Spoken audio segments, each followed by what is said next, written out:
And because if I'm not finding the best in them, they're not going to be finding the best in me. So again, it's the systemic win option.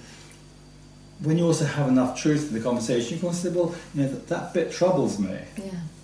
I have a really good friend who, sometimes we have really major rows, but we're sort of working out, well, where's the limit? Where's the point where, okay, you've become upset. We're just going to take a time out now, rather than we're going to just escalate it and shout at each other. Yeah. And it's sometimes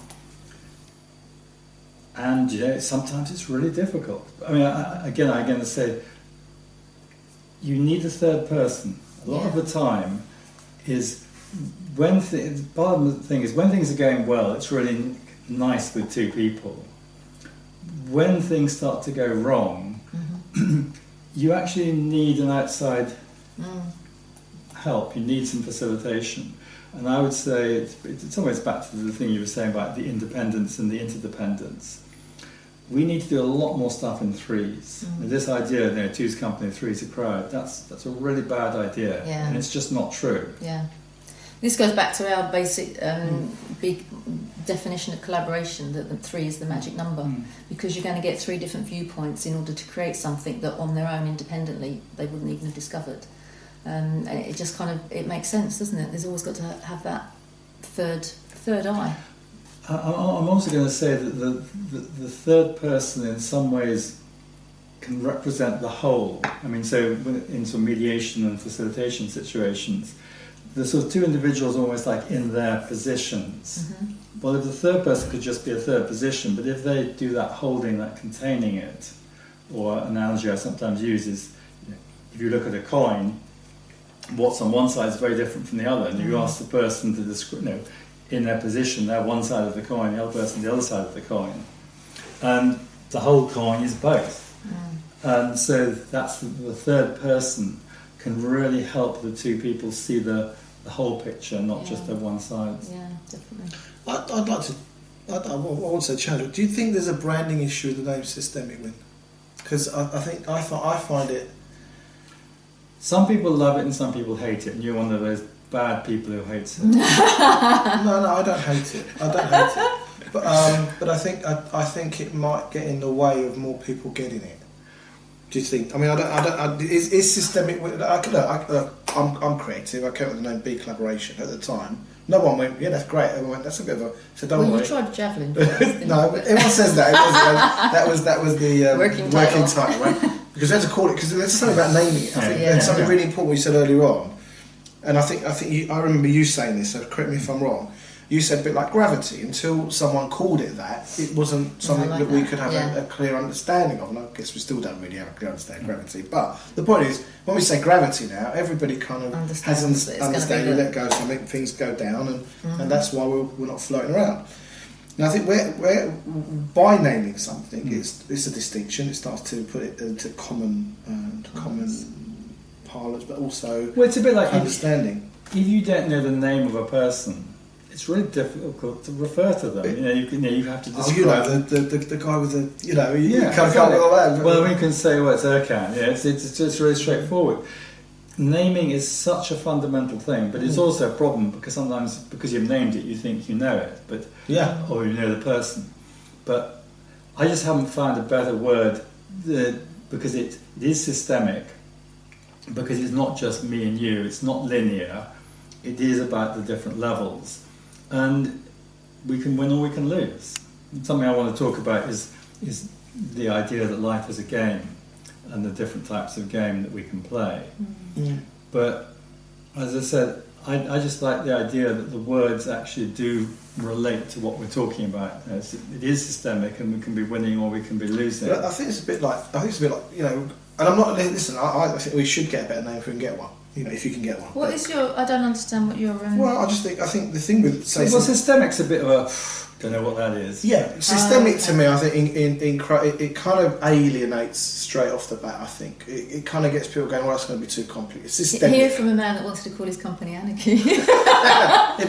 Anarchy is a great word, and I think gravity is a great word. I think systemic win. I just noticed that's what I can get over the name. Don't get me wrong, but I think for it to become common parlance, I think like gravity is one word, and it gives you that sense of. I think if you could come up with a word that just kind of just gives you that understanding, so to me it's like going take the word gravity out and explain gravity in 3 words. Oh, the pulley thing down thing. Mm-hmm. Do you know what I mean? It's like, to me it feels a bit like that, rather than actually if we created a language where people kind of go, that's gravity, and we will have an understanding of it. Where systemic win, I think, for me, I think it might be beneficial to find a word that actually repositions the principles that you're saying. Okay, I'm not going to spend any time doing that. No. I think, if other people want to, because I think there are enough good reasons to use it, and I also think there's an education thing. It's like our world, people do not understand systemic, and too much of it is about linear, and we actually really do need to start thinking systemically. So I think we've got to start using it so people actually.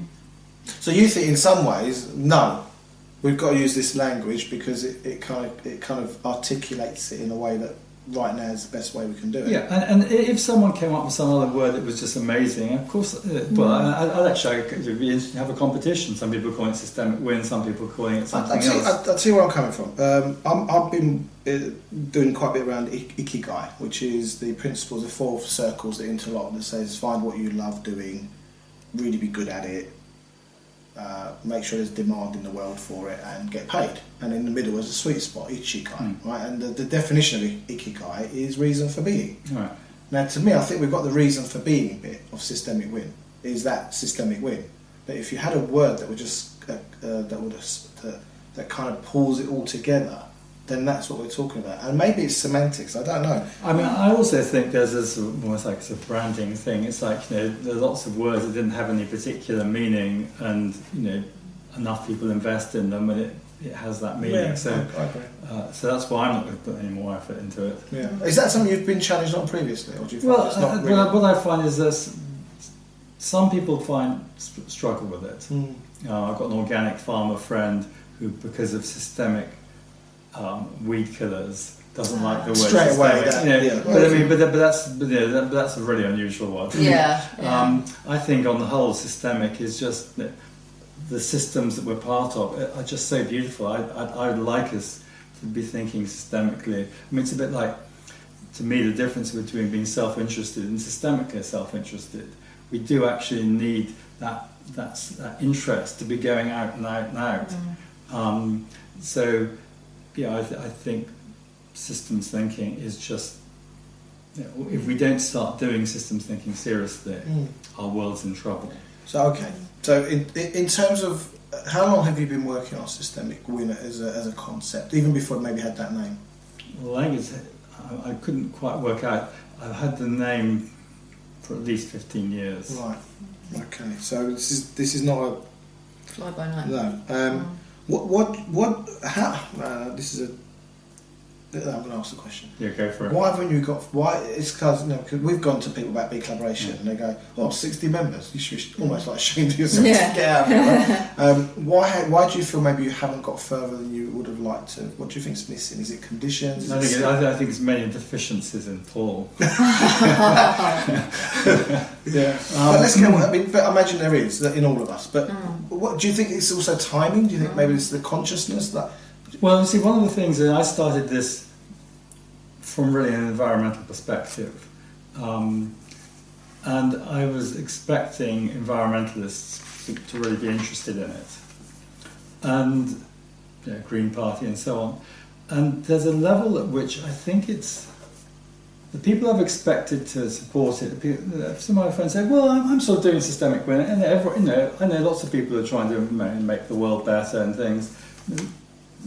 You're almost making something out of nothing. And I think they're very attached to doing it, to what they're doing, and they don't want that to be sort of insufficient. So I think some of it is it's actually a challenge to say we need to get strategic about making the world what we want it to be, and we need to be strategic about dealing with these difficulties and challenges that we're faced. So there's a level of which, if you want to achieve anything, you've got to be strategic about it. and also people don't like other people's ideas. No, initially, well, there's a thing. Most people want to stay with where they already are. Yeah. And we've got to, the early adopter thing. But I've struggled with even finding the early adopters. So I just think I'm just a strange person. No, I think we've come across some of this in BeCollaboration, haven't we? It's not, when it doesn't fit into a box and people can't kind of identify it for themselves, they can't go, oh yeah, that's where it belongs. They don't know how to cope with it. And until you become articulate at sharing it, and you get a group of people around you that go, I get that, I need that, I want that, can I get involved with you? Then it starts having this momentum of its own. And it goes back to that video that we used to show in our introduction of the lone nut who's dancing crazily on the hill, and then people come up and start joining in, and then all of a sudden it's this mass hysteria because other people are following, and then nobody wants to be the last person to join. So they're kind of all in. And I think that's what happens is, again, you need to be strategic about it. And also utilise the technology that is out there in order to spread the word.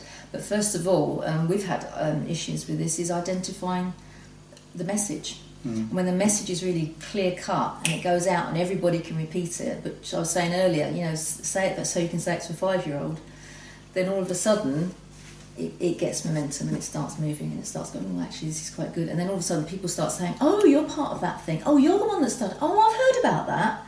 And it's quite gratifying when people you have no connection with start telling you about your group or your idea or your philosophy. And you kind of just sit there and go, oh, okay, it's getting there. But it takes a while. Now, you're 15 years in, but obviously I would imagine the first 5 years were you just identifying it for yourself and doing the research and doing the legwork and kind of going, actually, this is bigger than I first realised, and could be powerful and valuable. And then, as you say, you've possibly got in your own way along the way because you've been on your own, and I think that comes back to collaboration. Yeah, I mean, part of the issue is that I'm a shy introvert who, sometimes doesn't think at all quickly and easily gets overwhelmed. And I'm not a natural person to be sort of bringing a world-changing thing into the world. So a lot of it is finding the people who actually want to, because it is a collaborative thing. Nothing complex is going to be achieved by a single person, however brilliant they are. No, exactly. Have you, in all your years, come across anybody else that's doing a similar thing or has come across this philosophy? No. It's interesting. Well,